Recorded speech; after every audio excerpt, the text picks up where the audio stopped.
PSG Fan TV, bonsoir à tous, bonsoir Johanna. Bonsoir Anip. Soirée difficile ce soir, défaite enregistrée pour la première fois en Ligue des Champions, c'était face à City. Qu'en as-tu pensé et quel sentiment tu ressens aujourd'hui après un tel match?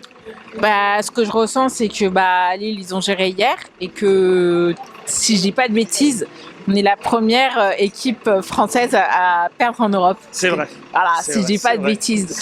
Donc même si certains, je vais pas dire les noms, ont fait des matchs nuls, ils n'ont pas perdu et nous, moi j'ai toujours dit, quand tu peux pas gagner, tu perds pas. Et non, le premier but de City, ils ont eu un coup de chance, c'était du brouillon, c'était du cracra. Le deuxième but de Jesus, oui, il était là, on pouvait rien dire, tu vois. Et notre but à nous, tu trouves pas que c'était un peu de la chance aussi, hein? Non. Non, je te demande ton analyse. Non, nous on a fait un magnifique. Tout est calculé, hein. Nous on a fait un magnifique but. Nous on fait des buts propres, classe. Eux nous font des buts éclatés. Mais ils gagnent, tu vois. Ils gagnent 2-1 et chez eux. Donc ça me saoule un peu, quoi. Et voilà, on est qualifié, on va aller au 8e, mais j'aurais préféré qu'on aille avec une autre manière, même si on perdre différemment, parce que ce que j'ai vu sur le terrain, c'est avant tout un manque de bon coaching. Quand je vois les joueurs, déjà on va aller au plus loin. Quand je vois qu'il n'y a pas Bernat qui peut être sur la liste, qui peut pas être sur le banc ni titulaire parce qu'il n'est pas sur la liste, au profit par exemple d'un Ramos qui au final n'a même pas fait une seconde. Ouais, c'est vrai. Et parce qu'on était incertain de Bernat, je suis un peu dégoûtée, tu vois.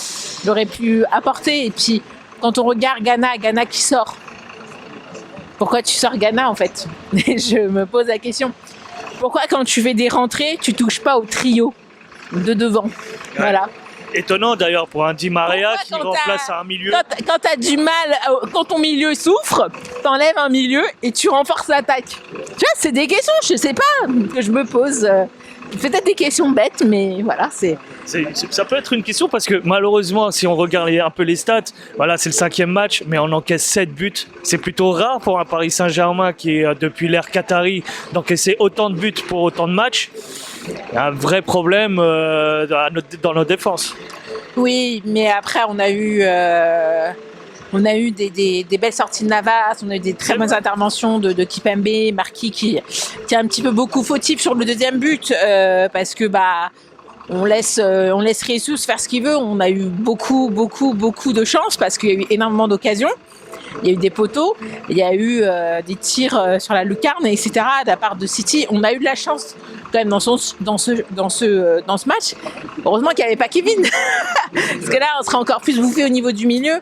Non, mais en fait, c'est que il a commencé à faire des bons choix, mais que en deuxième période. En première mi-temps, on n'en parle pas, c'est dégueulasse. Mais voilà, Messi était plus dans l'axe en deuxième mi-temps qu'en première mi-temps. Et déjà, pourquoi il n'était pas dans l'axe, en fait. Donc, je ne sais pas si c'est les joueurs qui ont décidé d'eux-mêmes ou si c'est une réaction du coach. Mais le coach, j'ai trouvé plutôt passif sur son banc. C'est pas une première, malheureusement. Ouais, en fait, quand on regarde la réaction du coach, on a l'impression qu'il est déconnecté. En fait, moi, je sais pas, je suis coach du Paris Saint-Germain. Après un match comme ça, je suis énervée. On voit Pep, il est énervé parce qu'un joueur prend un carton jaune.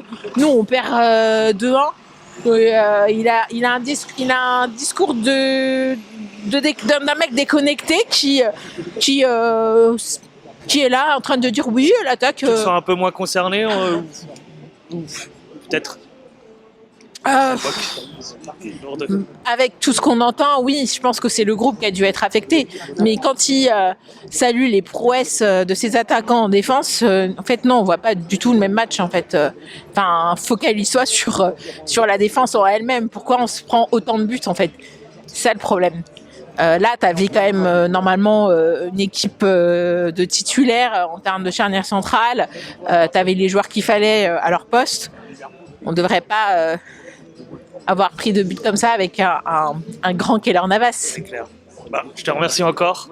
Et avec des meilleurs résultats dans cette compétition. Merci Johanna. Et en Ligue des Champions. Et en Ligue 1. Je te remercie encore. Salut.